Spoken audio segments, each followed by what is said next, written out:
Media eno ndi w'amaanyi.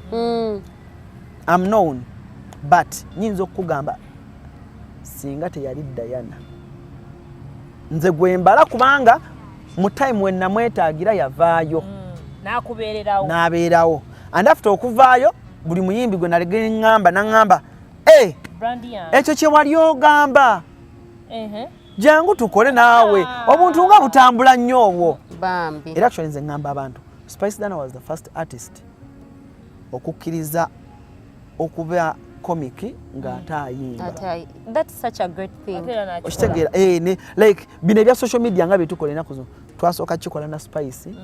Kati bana balana buli omazze nga abayimbi kati bamaze okiraba nti kisobola okutunda.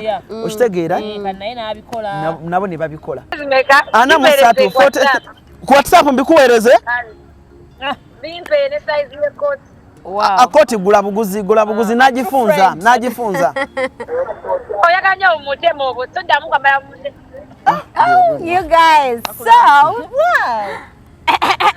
Mukitegedde. You guys. Mukitegedde nti mukwano gwange. You guys. Okitegedde esi. Tukitegedde nti mukwano gwo teri adda mu kuwakanya teri adda mu kugamba kigambo kyonna.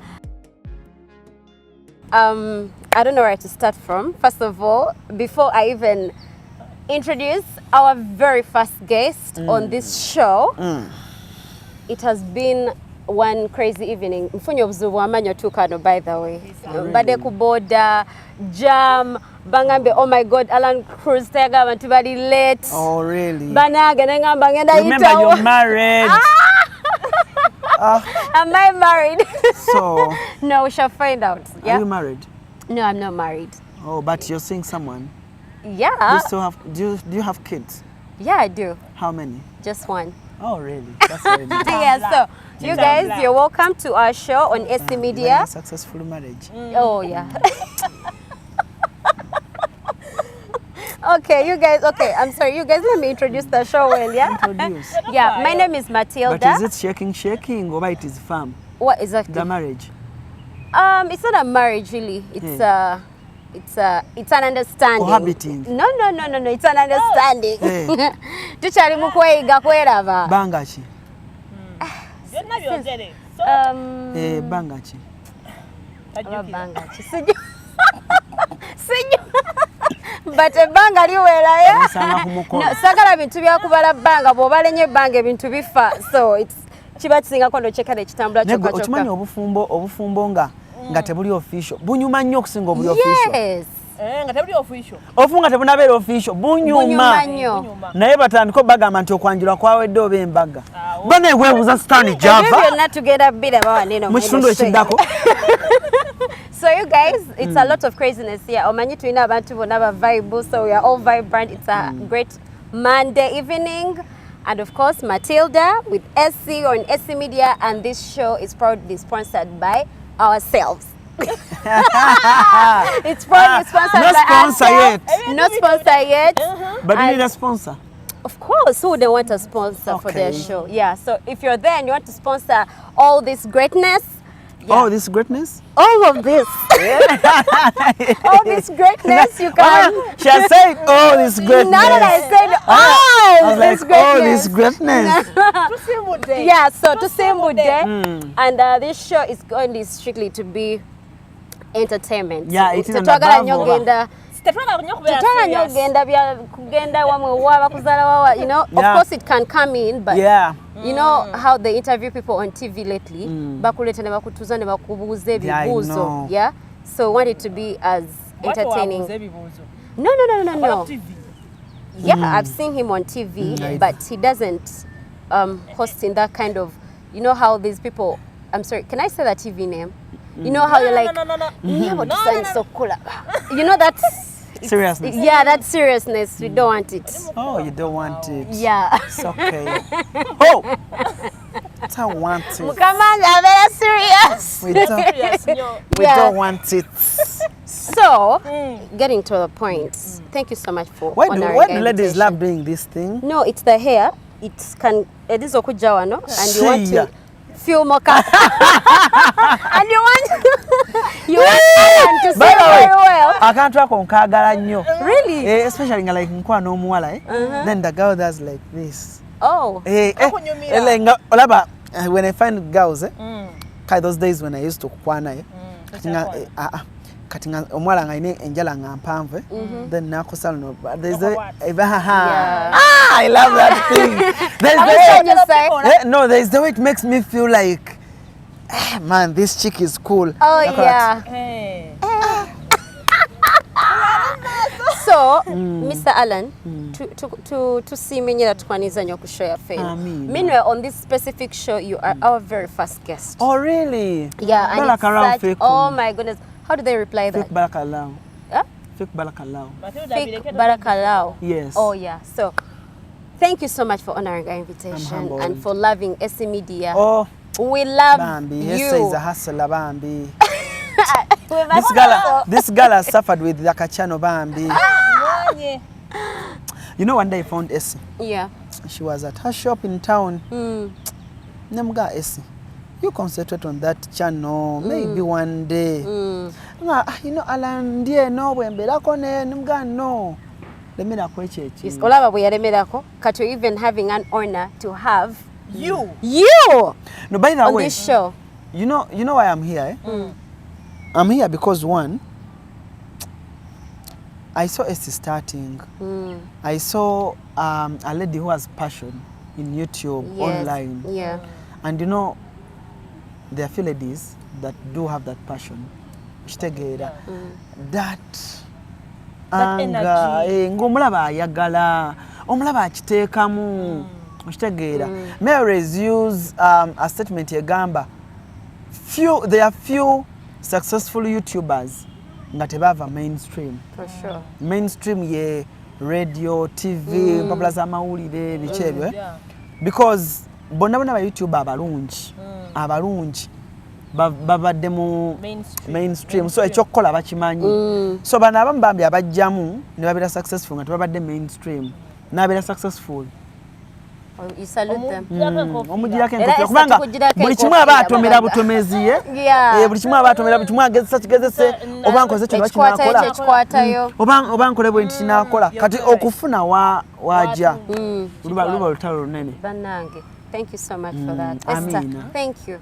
You know, okufuna abantu aba crediting nga, you know, they don't want anything from you yet. It's such era namukubira essimu ne mugamba nga atopowa Bambi nze nafuna essimu bale nnyo mu encouraging ndaye ebyokola batopowa bale nnyo Allan atopowa ate naye kino ne kinsanyusa nti abantu balina channels ne introducing new faces kibawo obuzibu kubanga kati Matilda nze nyinza okuba mbadde sikumanyi Essie naku introduce nga tojja kweka nga tofuse mukwano gwange nnyo naye ate tekigaana Matilda enkya bw'akeera nga agatandika channel Essie n'amuta mu mirembe n'amugamba manyi naawe kola bw'oba owulira ng'ogumye ng'osobola tandika kubanga le internet nnene ekibanja kinene ekisobola otumala ffena tetukimalaawo so bw'okotogera muno noga nze channel yange nze actually of late nali njagala call auditions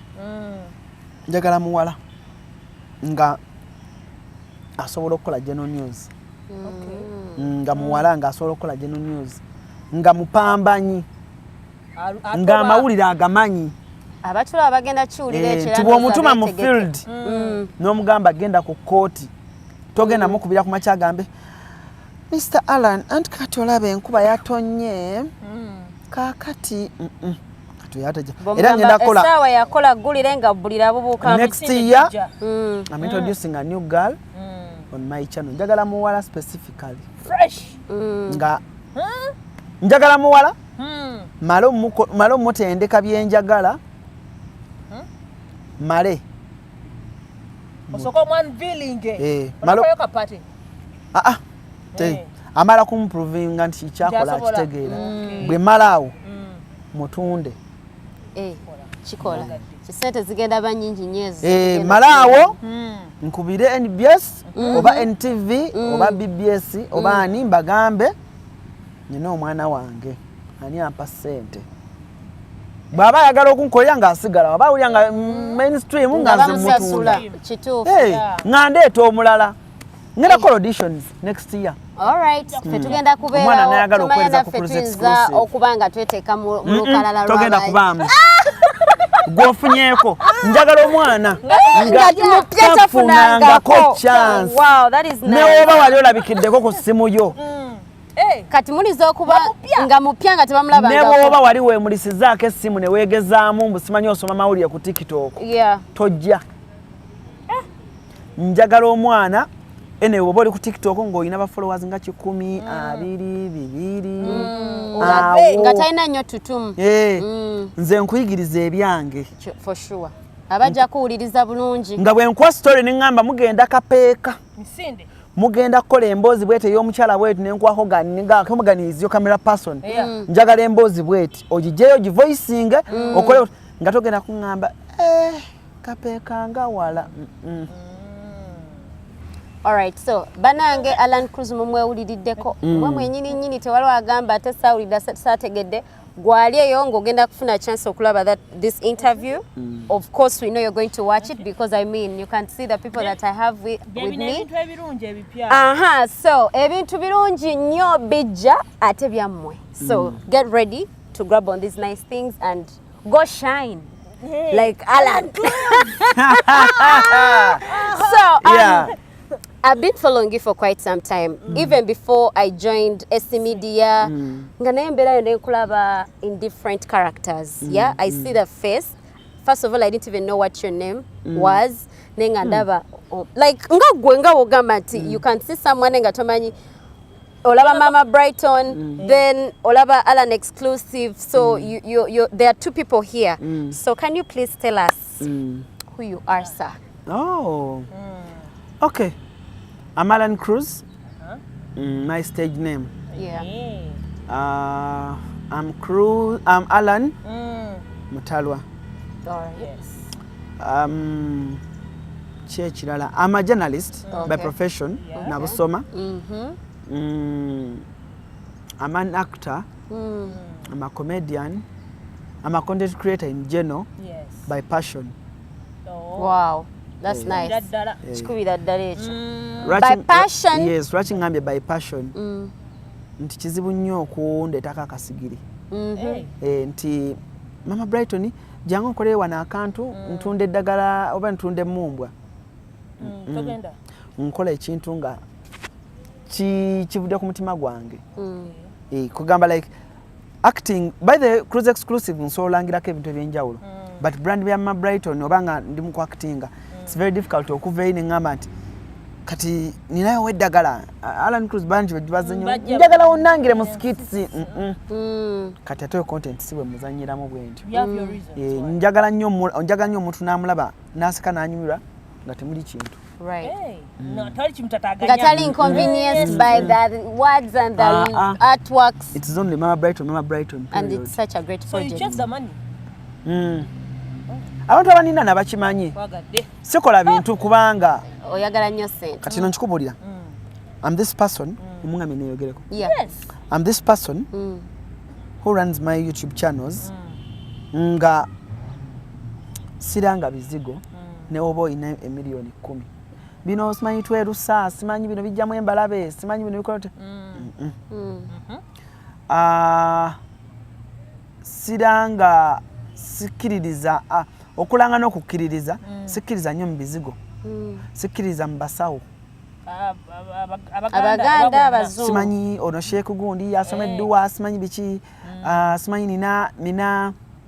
nina habo simanyi ono habo simanyi omusajja simanyi sibikiririza from the beginning ate bano ba habo doctors abamu bano nga bonalaba nti Dr. Sally nti ekintu kyagamba naawe okiraba nti it's that nti omuntu agamba nti oyina ulcers nti kwata obutungulu salad zikola nga temuli science mungi nnyo kubanga nze I believe eri abangoberera nga kkiriza kyeŋŋamba kituufu okitegeera gw'olumugamba n'omugamba Matilda omukyala ali eyo waliwo kano kenaleesa akapya akadagala kajja kuddugaza bwoba omukyala nga oyagala kubeera mukyala muddugavu ojja kuddugala Matilda bw'aba nsikirizamu nga faani wange ajja genda agambe Cruz yagambye. For sure. Njagala kali Cruz ke yagambye. Bwe bimukyukiraga. Abula Cruz kye wankola. Oli mufere. So I'm that kind of a person. Sente tezindya. Nze kobe muyimbi upcoming n'onkubira essimu n'oŋŋamba. Allan Cruz kyebaleko ntukale. Njagala kunkyazaako. Naye ekiggwa kitya. Nkolayo ntya. Kati that thing it pisses me off. Togakyulira. Wakati njagala ombulya esi. Kale nga bw'ogamba you are upcoming. Ogenda kumpa sente mmeka. For sure. Nze maze ndi mu myaka kale ndi mu myaka nga 9 8 mu media. Kati nze manyi omuyimbi oyo ukyaba aliko. Golakyo yagala okunda gamba okulembeza sente ate nga ne sente tozirina. Andoza abayina mu kiryo mayi wali antabala. Nze ne wobo ina sente zo nga nnyingi. Saba interview njikuwe. Gwe siima kwata mpa. But don't tokulembeza nti oyagala sente mmeka. Kati mpayo milioni 2. Muganda wange mbadde mmanyi nga kya 10. Can I hate those things? Okay. Just be humble. Gamba nsaba ka interview. So banange ndowooza mwe n'ababeera bagala reaching out to Allan Cruz for interviews muwulidde emitendera gye teri byamugamba birala by'otamanyi by'omanyi by'otagala tuukiriza. Abalina sente bazina naye ate batono. Ate nno munnange ebintu ebyonona ne relationships. Yeah. Kubanga omuyimbi tayina. For sure. Kati abaana abasinga abakuba essimu kyazaako tayina. Era nze I only tell you send your link. Ndayo ku music wo. Kubanga nange sisobola kukyaza ng'omuntu agenda mugamba genda okebera atuuke eyo nga bannange. Ebivugo baba kuba biki. Production in full. Yeah, so that's it. Guys, you've heard from Allan Cruz. Those are not our words. Byamukuru ono mugaga nga mulaba bwatudde. I've observed you for quite some time that you love putting on like blazers. Should we say that your fashion sense is in suits? Actually. Ebintu ebiri gentle. Masuit. Nedda. Actually, ekintu ekyo kigenda kungobya ku BBS. Why? Now, my two bosses from Mr. Chigozi to Aliwo apparently. Now, Aliwo apparently yambuza. Nangamba, lwaki bulobera ku TV, either put on jackets, either put on blazers. Nangamba gwe bw'okola nga tobirina ofiringa otya. Namugamba mpulira mukama wange. Mpulira nga ndiko ekimbulako. Mpulira nga vibe yange tewera, mpulira nga tonyumirwa bulungi. Yanga towera. Wali wadeka. Ekinga bwe banagamba ng'oli bwanagamba nti empete eyo balwaki ogiteekako. Nze so okubeera nga sina mpeta yange Yeah, there are also people that are addicted to watches. So muga lwaki tojjako esawa nga awulira nga waliwo kyoba omugjeeko. Kati nze n'okufuluma mu nju nga nina kyengenda okukola ebweru era nfuluma either n'akajaketi oba nfuluma ne ka blazer oba like kinnyumira bunyumizi. Just love the style. Bwe mbeera ku show nga sibirina mpulira nga sirina mirembe. Mpulira nga mba neekutte bwenti waliwo show gye nakola ne munjijuzi nga ndi mujjaze. Naye nga mpulira sirina mirembe neerabirayo kooti yange oba ntya. Kati nze omanyi liyita taawo lyange. Kati mba mpulira nga sirina mirembe. Obeera very smart by the way. Abakyala balabika bwe bakulengera. Bagamba yoyo yennyini owaffe banjagadde nnyo. Kabuzo kalungi. Taken? Yeah. As in taken? Taken like oyina omuntu wo. Probably. Oh, you're not sure. Tugenda tuka. Oh, no. But so, yeah. Anyway, So we've been seeing you in this, acting and TV and then YouTube. What inspired you to get into this whole field of entertainment? Okay, kanka. YouTube. Njakola YouTube. Ogambye YouTube acting. Okay, actually, tunulire YouTube. Then after tugende. Mama Brighton. Okay, YouTube was one. Bali bagenda kungoba. Kumulimu. Wow. Ku BBS. So, my boss tells me, nga boss yena bakutibasa okuta ku pressure or improving, you pull up your socks. So my boss one day calls me, yatuyita ne Momo 19 mu office. Nagamba but omwana antegera byokola naye omulenzi sitegera bulungi byokola. Nga ki ekimuleetera okulowooza bw'ati? I don't know. but nkitegedde of recent nti yali ankanga nteeka ku pressure so that I improve. You improve yourself. Kati bwe yaŋŋamba nti nkuwadde weeks 2 bw'otakyusa nga nkugoba ekyo nkigambye kati nava mu office eyo nga I'm down. Oh, sorry. Kati nalina saving of sente ndowooza I think million nga 2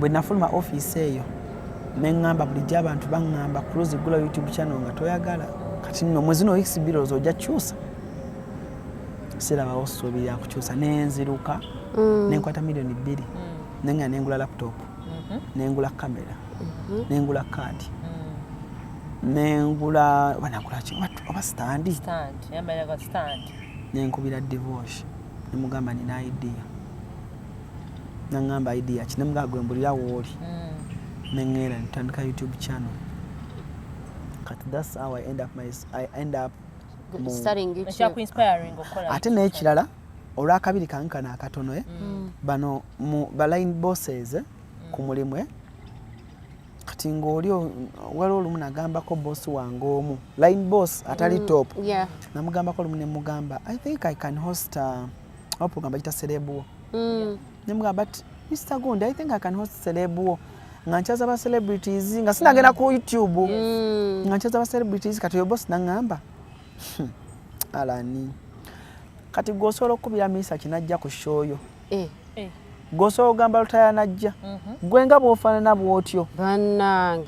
So he was literally body shaming you. Not body shaming but it literally yali kale mu ndaba eyiye they were undermining you. Nze kankubuulire nze ni muntu mukulu though abamu kale abanda bagamba ka Allan bambi but ndi muntu mukulu mu bwongo so n'oyo boss bwe yali andaba nga ye alaba omwana omuto for sure. Kati mukugulano YouTube nayagala omukakasa nti biri bye waŋŋamba nsobola bikola wano. That was really nice. Actually that boss yandekawo ku station n'agenda of recent yampita ku mbaga ye n'ogenda neŋŋenda naŋŋamba man wandaga nti tonyoomanga muntu bambi yakyogera ku mbaga ye nagamba I need to call this young gentleman I know many of you mumulabye ku YouTube biki nanyumya ka story namugamba nemugamba tosobola kubanga that was 2017 we yabiŋŋambira nagamba this boy came in my office 2017 nangamba yagatandika hosting aba celebrities namugamba ne Alani ofanana bubi tate yangamba ofanana bubi osaze ekigambo nedda yaŋŋamba Alani oli muto kati serebu kyagenda okukkiririzaamu nemugamba Mr. Gundi mpa gwe mpa nangamba ne bakama bange tebajja kukkiriza. What? So bannange bakama bafa bale abatukozesa temutunyooma bwe nagenda ku YouTube nembera successful kati before he left actually ngali mu plans za kumpa ate yo program je nali nakola ki wamusaba ne kati ngate nkyagiganye naye watandika weno YouTube channel watandika hosting aba celebrity yeba yaloza ntoso aba hosting wali eri nanti nze bwe natandika YouTube channel one nze bwe nali ntandika okukola ku TV I used to host so much of upcoming artists. Wow, yeah. Okay. Nfuna. Kati bano ba upcoming nga mu mwaka mulamba nyinzo kyaza ba upcoming nga 5 mushozo nazo nango zigase kati mba upcoming 5 omwaka kugenda okugwako ng'olinamu abayimbi nga 2 oba 3 abavuddeyo n'omwaka ogujja bwe gutyo kanze bwe natandika YouTube channel natandika n'abayimbi abamu kwabo abali upcoming nenga kati nga bakabi okitegedde kati nga bw'okubira Lydia Jasmine n'omugamba Lydia mpayo interview jangu tukole nina Rose mpayo jangu tukole Biniganta mpayo jangu tukole John Black jangu tukole kati nga literally ogenda okwesanga nga bonna tobanze nkaina nnyo nga katiba giving young artists platform on my channel sifayo oboja kufuna views 5 oba 3 oba 2 but nze nkimanyi kyekikola after some time. Nti ogenda okwekanga industry abaana abaliwo obudde buno bonna nabalaba 2017 2016 nga batandika from scratch. So kyanyanguyira okutandika YouTube channel. Kati mu kubakyaza kyanyanguyira abatipusi nga webaliba nze saafaayo mu kusooka kubanga nagamba kale ebyaddala misa kinze simumanyi ngenda mukubira mu mugambe ki banenga bwe ntandika ne bano zino interviews ezina trendinga zijja kuyambako iskaba bali eri abalala banaziraba kati of recent wano juzi mba ndi awo tuli ku DBS awo abaana bonna ne babeeraawo tuli awo mu lujja tukuba lwali mmotoka ne parkinga omukyala n'avaamu natulawo nga tukuba olwali tuli awo tuleekaana n'abuuzaamu nze Allan Cruz nangamba hi nemugamba hi Juliana nemugamba how are you nangamba I'm fine Juliana no waffe oba omulala wow nemugamba bulijjo manyi bulijjo manyi nangamba you actually have my number wow nemugamba nze bulijjo ndaba omuntu alaba stress zange nta Juliana nenga ngamba tosobola but kyandaga nti simuhostingangako naye akutegedde atya maybe okola wako omulungi once in a while agwa kuwaakawo noga so kati nze ate that's how I entered YouTube kati ate weeks ebiri bwe zaayitawo nga ndaba tebangoba kati nalongula ngenda okutega ninga yewe ono omusajja yali amala mumpewo like I improve kati ate ku kye yaŋŋamba ne kinnyamba ate okusenvula. Wow. That's really nice. And what about the part of Mama Brighton? Because for Mama Brighton, that is something that you do. You do it effortlessly. Nti okikolanga ne oba bakuzukuza bityo bagamba act like Mommy Brighton. You do it. Mama Brighton is just a character that just came randomly. I was at home. Just ninamukali, I'm stubborn. I'm never too serious in my life. Yeah, it's not a good thing. We're not sagging. Kati ate it has also affected me more relationship journey yange. Like girls tell me so much, tell it to me it's like so much. Nti why? Nti you're acting like a sissy? No. Bangamba mbu I'm never serious. Kati nze nkubulire Matilda. Matilda? Yeah. Nzanti nyinza okusaaga. If you are this kind of a woman who wants to see a gentleman at home, n'atuula mwawo, n'asirika n'abeera ku laptop, abantu bonna ne bagamba daddy no wali. Daddy nze siri ebyo. Gwe tobimanyi. Nze njagala nina omuzanyo mungi. Kati gwa ino okunjiga nti kati wano aleka kino kyagamba ali serious. Kati kino ali serious. Kati edda ngambira nyina bwala nengo lyagamba Cruz omanyi lwaki nakukyawa nti nedda nti omuntu amuba mwogera ku bintu ebiri serious ate gwe ngoli muzanyo. Kati ninamu eri eddalu naturally. Cause ne mama nga tukuza akingamba ne munanga ozanya nnyo sibinyumirwa. My mom is a very quiet woman. Angamba nnyo naye Bana tuntumiddeko mami Allan. Osaaga nnyo sibyagala nga mama yenze.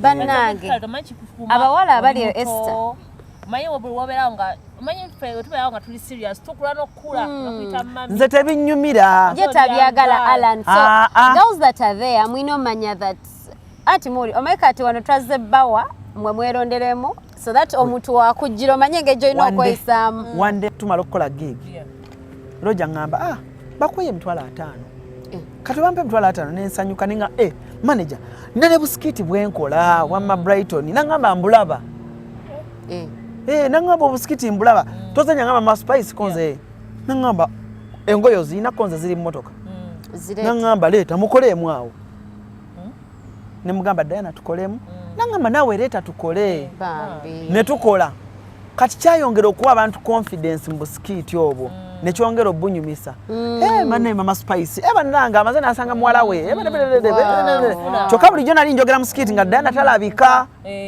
nga njogera bwogezi n'ensirika nenga Diana isawe n'obugulu nenfula amaaso nti otambula olagawa kati kuluno nga waali. Wow. So it made it look real. Wow. Kati mutima nengamba lindako bwe mba mbadde nkoledde abayimbi ab'enjawulo ng'abamu balina baupcoming ne mbasaba bambeereremu ne baŋŋamba brandi zaabwe kati ono mbadde simumanyi ambeereddemu kati nalina following ndowooza nga ninganga mu 15 kati out of working with Spice Dana blah blah blah ko video yagenda okuggwako nga ni mitwalo ago ana bannange nga wakikuba kati Spice nanyongerako kati Spice following yanyongerako mutima nenewa nengamba manyi ono omuwala olaba kyenyinza omusasula butamuvaamu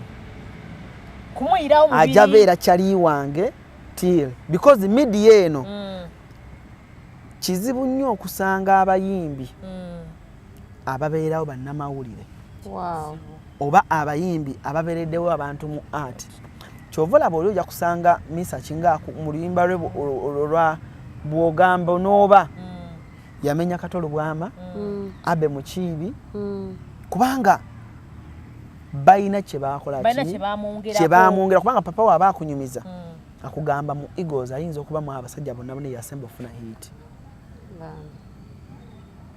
katolo bwama n'amugamba luno lwokubye bwe lutayitawo toliyitawo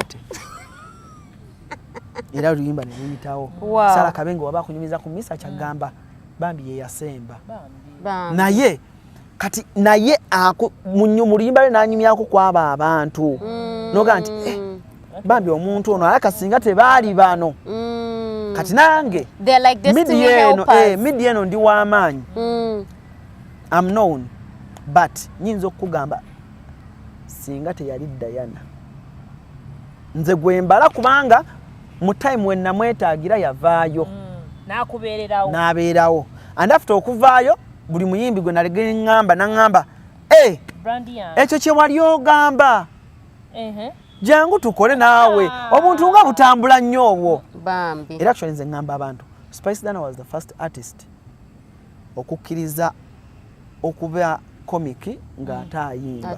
That's such a great thing.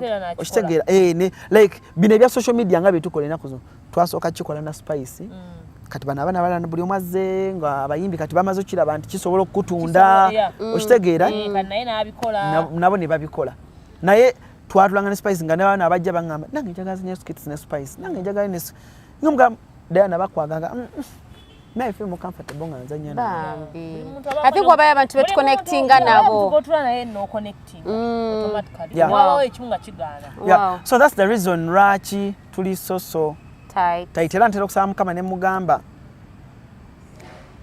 newe twatunyiza tutya omwangu wange gunafuye sagala mwogerako nnyo tunyiganga abantu mufuna obutakanya ng'emikwano nembe yawo nengamba nze namwe nnyo ekintu omuntu wankola ekintu ekiri positive ekibinda bakitono wow kati singa tukusaba tukubire ku Spice Dana tumbuzeeko so kikola ete simu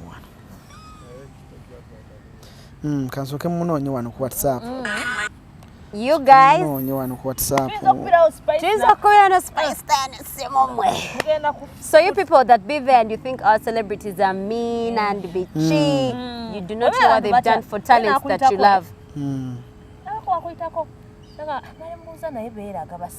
I know. No mtima gunkuba. As if I'm calling in for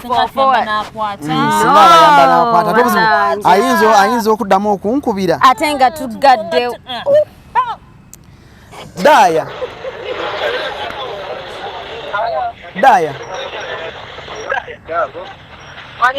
oli otya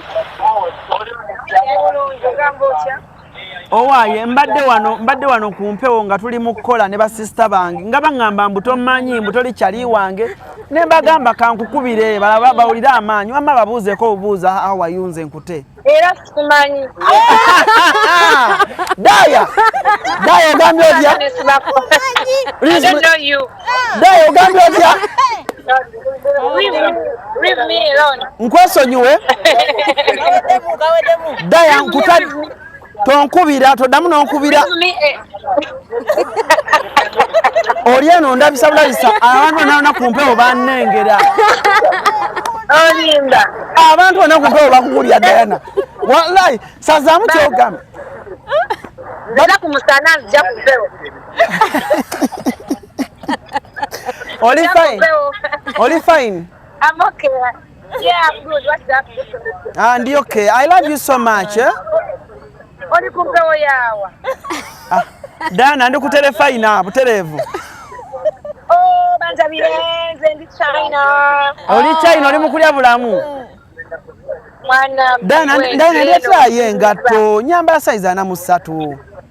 Ate ala obukozi obwo oyambala buntami. Era mbadde no nganga. Ndikunoneza kooti. Anti kale Diana nfunira akakooti n'akagatto size 43 engatto. Size meka? 43 ku WhatsApp mbikuweereze. Bimpe ne size ye kooti. Wow. Akoti gula buguzi nagifunza. Oyaganya omutemo obwo toddamu kwambala mutemo. You guys, so mukitegedde nti mukwano gwange. you guys Okitegedde esi tukitegedde nti mukwano gwo teryadda mu kuwakanya teryadda kugamba kigambo kyonna. And by the way, Spice Diana, we send you our regards. kati okyale nti mukwano gwo for loving nti omulala watama mukwano gwo ayagala kusikireko empewo akola Diana mukwano gwange. Ate kitegeeza nti abayimbi abalala sibaagala era nabo mbannyonnyola ne mbagamba bambi mulaba omuntu ng'akuwadde akabega n'akuteekako kuno n'olinnya. Okitegeera abeera mukwano gwe. okitegeera nze Matilda bwe nkeera ku makya nga nkulaba ewa esi nenkera ku makya ne ŋŋamba esi ne mugamba yino Matilda oyo namulabye alina kyasobola okunkolera ku kyano yange nenkwata Matilda ono ne mussaayo n'ayambuka. Ate Matilda n'asanga enkya esi n'atunula nga atamulabangako. nuga Matilda esi esi how are you? Yegwe. It is esi. It is esi the reason why you met Allan. I know. Okitegeera Yes. tosikampewo kubanga oli gogobosikako yaba yakulaba nojjanga n'okufuna mu kamera oluusi otya. Okitegeera so that's it with life. Kati nze Diana nze Diana kankubulire ne wemba nina omwana nga mwagala nnyo bano batabani bange mekosa Diana ngamba Allan hogani oyo mwagadde akwata bulungi kamera mugamba omwagala ddi nti mumpe hogani Wow. okitegeera because I want her to be fine. Ye muyimbi gwe mmanyi nti ne bwafuna $1 billion ng'agikubye mu ddiiru emu so ogenda ne mugamba Diana ndi mwavu bampeeko akakadde. Wow. You guys, we need friends like Spice Diana. Emikwano ng'ezo Brad. Mr. Kisemakula. Get rich friends. Okitegeera papa nti mbeera ne papa nga manya njagala genuine. Yes. Okitegeera nti nze Misaki sorry papa Mr. Kisemakula one day omusajja yamukubira n'amugamba papa gyebaleko nti kale njagala kutwala Allan njagala kuleeta Allan oyo London naye ali atya katabani kankalungi nnyo ako tekalina buzibu katwale. Wow. Era papa ye yankubira ngamba genda ogyeyo akatabo kuba akwadde visa ogenda London. Jesus. Wow. Jesus. I was about to come to that part. Omayimbe nakulaba London. Sometime you had an interview with Jojo. Nakulabako mu street sawo ngotulambuza bo birabe byamalo byali okola. Yeah, nkubulire. My first time in London. I wanted to ask you how did you feel first of all? Omanyi it's very kale fena tugera chikiriza olukuga nti ogenda linyenyonyi. If you have your passport in your hands nga bakuvuga okutwala ku airport, it is very exciting, right? No ogenda just kulona muntu ku airport chichamula okitegeera. How did you feel? Bamekabe wakubira simu, how did your sweet mom react to it? Girlfriend were like ensite yakugira bweti kati awo nawo kambanyumizeewo. Omanyi bwe nali njoyininga amawulire my mom is a mother who knew nti omwana bw'asoma afuuka doctor lawyer ABCD.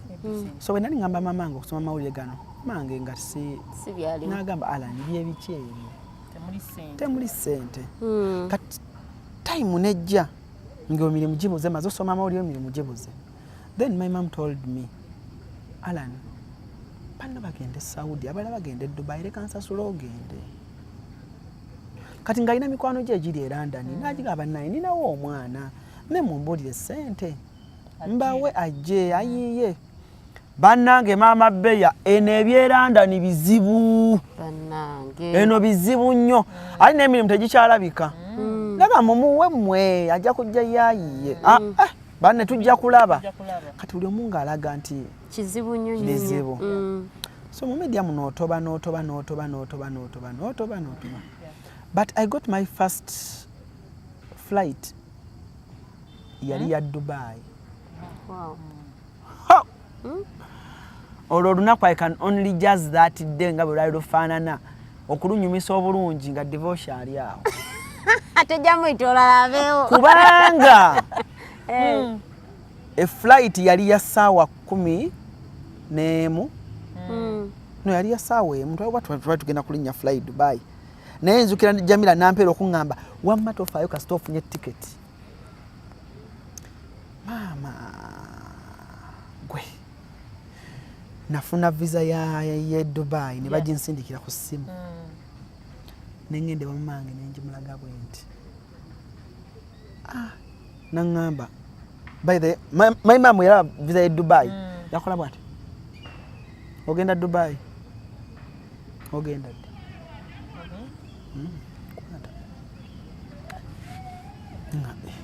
kazabadde nga vibe tezinoze bulungi nga takikiriza nakunyumiza so munange nagamba kale kubira abaganda bo bajje bajja kwerekerako bakutwala ebyo neze ngesanyu lyempulira munda ngamba ndi mukulinya nnyonyi ogenda lwakaliya yange no bana ibya kabinyo nenninye nnyonyi nentuke Dubai nze nkubuulire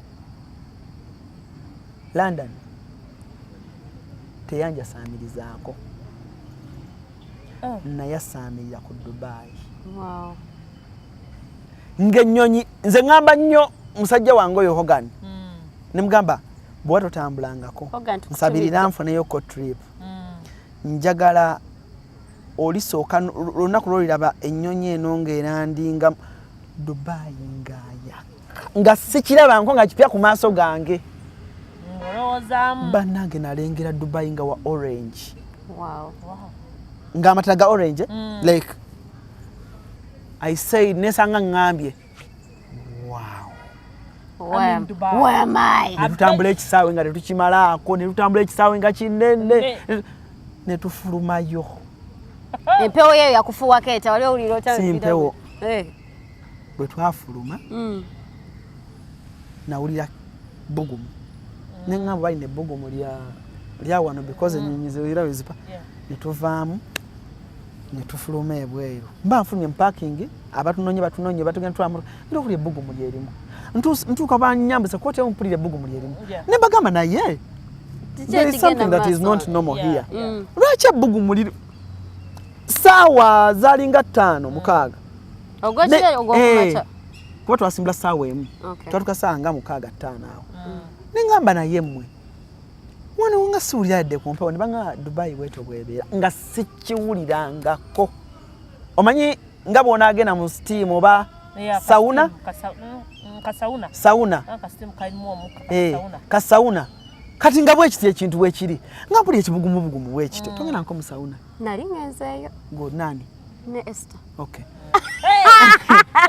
kati nazuka kumacha ningamba divorce okimanyi tuli Dubai walina divorce bambi namuga divorce okimanyi tuli Dubai okimanyi kino ekintu twakirootako nika divorce oba tuloota era nze ntera okuddayo ku Facebook ku Instagram ne YouTube nendaba video nga divorce mwana n'olunaku lwali lwakabi kati nve Dubai my first visa to UK nayo nga ntambula because of career namukwano gwange bamita Richmond promotion Richmond calls me angamba Allan lwaki tojjaako e London mugamba Richmond mwana ne mugamba Richmond mwana ndeka kati nze osobola okumba visa ye London nange kati gokola booti mpaka taboko gosirike nenkamuwa ne bagenda ne bajjuzeeyo papa waako babaamujuza batya ne gundi ne Ivani dada nangamba genda kwemba oseeyo gundi fingerprints ningende kama otya n'ensamu kati mba ndi awo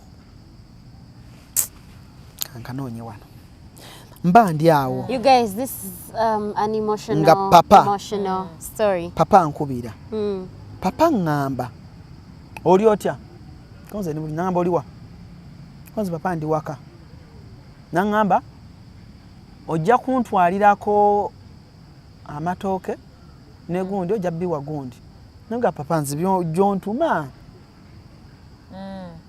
nga simanyi sinayo muntu nangamba gwe wesirikire oli mulandana nga papa kikyotegeeza nangamba wafunye visa ogenda London nengamba wait a minute kati enkera ne mu meetinga bwe na meetinga na nyumiza ngamba kimondi yankubira nangamba agakutwala London nangamba naye cruise muntu kikaki nimugana nangamba naye tonswaza pata nnyo kungamba ngasinga nanga tonswaza I backed you up konze neyanziza nnyo papa era ne Richmond nakiddamu nakingamba nabuza papa kubanga ye papa mumanyi nnyo mukwano gwange namugamba muvubuka kigwendeeta nangamba ye era webaze nnyo papa kati nafuna visa akatabo bwe nakafuna mama byali birala badde njagala kulaga wano ka video njabba wagundi mukajjeyo mukalaga abantu kino kabateerayo naga mama wange wano nga ndaga mama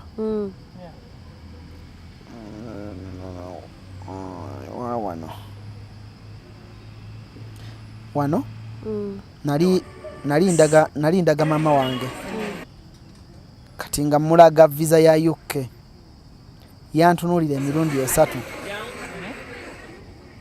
kati wano nali mulaga nga mulaga kati sitalaba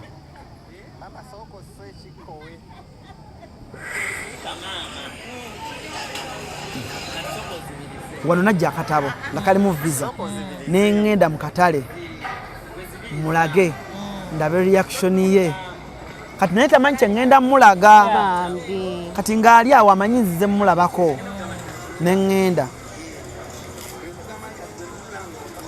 nemugamba zibiriza awo ngaazibiridde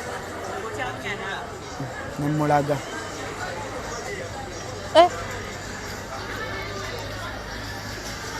awo nga mulaze visa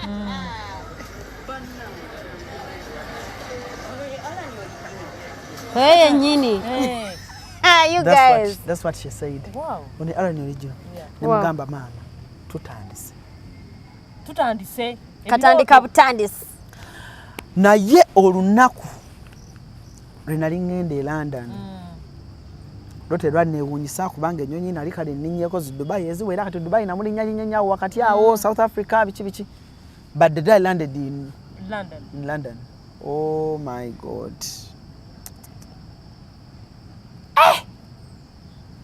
Nga bankiriyalinga twagenda nichoza ni Becky bankiriyalinga nenvayo kati bwe navaayo bwenti okufuluma neninya kutaka lya Queen bwenti nga nvuddeyo bwenti nasoka nenyimire dakika nga 2 nga nyogoga kwagamba eringa wocha nyeno nga wanyogoga mu December winter.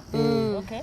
Kawanyogoga nenze nga sibiwulira nga I'm so happy bambi ne bamvuga ku streets nga ndaba amatalaga orange kale enensi yaffe nzikivu tuli mu kizikiza ninatuuka mu nsi nga ndaba ekitangaala Derek wa radio nankwena ngamba Allan kyekikuzaayo Kampala otuse mu ggulu ly'oku nsi nemuga Derek nja kudda nangamba Allan otuse mu ggulu ly'oku nsi era yitu omuntu yenna kale nadafa abali mawulire watuukayo waba tannaba kudda tokkiriza nti anadda kudda nenagamba mukama onampa obusobozi Yeah. nze njagala buli muntu gwe nkolako naye ku channel yange alirinnya ku nnyonyi Wow. because of me because njagala nnyo abantu bamanye nti guno omulimu tetuzannya buzannya I know. kino ekintu tukikola with Mulimu. passion okwagala tulina n'ebirooto tulina nyantu gagamba youtuber musibawo mukola nti guno mulimu. So you guys, yandibadde bingi bambi that's so, maybe next time I'll come you know, back. you know that the challenges of hosting someone that's so big, there is a lot to share. And you guys, we've even not gone half of what we wanted to do, but because of that time, What are your party 2? we have another part, and Alan is going to be here to Party also 2 share njabanyumiza that, how London treated me. you know. So, Jojo. you Oh, know, Jojo spoiled me. Jojo yangulira perfume ya pound 3. Oh. Ha. Netufulamu ebero nenziteekako mu calculator nti nga Jojo. Ashobora na Lwaki sente. tozimpadde? Nedda. You know, Alan, me, when I'm buy you something, I buy you something that's good. Nedda. If you don't want something good, you leave it here. Odeya wa mumchale Kampala. you guys, you see, because of that, because of Alan's Bingi career, bambi. bananga temunyoma mirimu, ate semunyoma mirimu gy'abanammwe. Alan Alan just atwadde a glimpse of the great things he has achieved from his career, from being Mama Brighton to a YouTuber to a TV host. Bingi tetuyinza kubimalayo. Naye nga naffe mutulaba. I don't think you're ready for us. Go. But one day nze mbabuulira. Bitter. Ndowooza mukitegedde. So Maji. Bitter. Wow. Bitter nga internet eno naawe ogitegeererako n'okola interviews nga zitambula nga zebalaba. Bitter nze nkubuulira. So you guys, So chance and that them. Hey, why not? why not? Hey. You guys. So we love you all so much, guys. It's been a pleasure having you on our show for the very first time, and also on, you know, this show that we're coming up with. You're the very Bagita first batya mpozi? shots on me. Shots on me. Yes. Masasi ku nnyama. Yeah. Kujja kusanga wano nga tuzannyawo Nemizanyo, yeah. Bambi. So Yeah. we've just gone half Mama, because kiyambe kikwate. kijja Manyi kwata. concepts ogezesa eno n'eno. Yeah. So really, tusanyuse nnyo. I want to thank Esther for pushing for this. Brian, our producer, our dear friend, darling, behind the camera. He works with Alan. Thank you, Hogan. Alan. Yeah, Hogan. Yeah, he's a very handsome man. You know, very handsome, very smart. You guys. Mr. Alan, very smart. You guys. Omanyi Let me tell you. baali bagamba problems faced by Indian coolies. Ozimanyi ezimu ku zo kwaliko zi man eaters. Man. Kati Hogan is a man eater. Yeah, so you guys, we've gotten a chance to talk to Spice Diana. We didn't talk to her directly, but at least we had her on our show. Remotely. Lulimu olumunja mubawa. Oh my God. It will be such a pleasure. Ese ekyo nkisuubiza. It's really running late, and Mr. Alan, as you know him, he's a very busy man. He has to run back. Gwammanze sibadde bize. Nze obudde bubaddewo. Yeah. Naye obudde Obudde buzibye ate esi yatuuse leeti. Matilda. Wamma si weekiri producer. Next time we're going to be here at the exact time when the Hey. sun is so bright. Yeah. So you guys, thank you so much. We love you all. Let me ask Esther to say something to you guys. Wow, thank you so much. Toyogera nnyo, abantu basiba bakulaba. Yeah, kale Toyogera nnyo siibula. tubadde na ALLAN CRUZ mwebale nnyo kulaba Tumira ku maama wo. mama wange mutumidde ku mwango omulungi mama nkwagala nnyo mukyala nampijja Goreti kale sa ne taata Ssenyonjo David N'omwami. bye bye tunyuke Kale bye bye.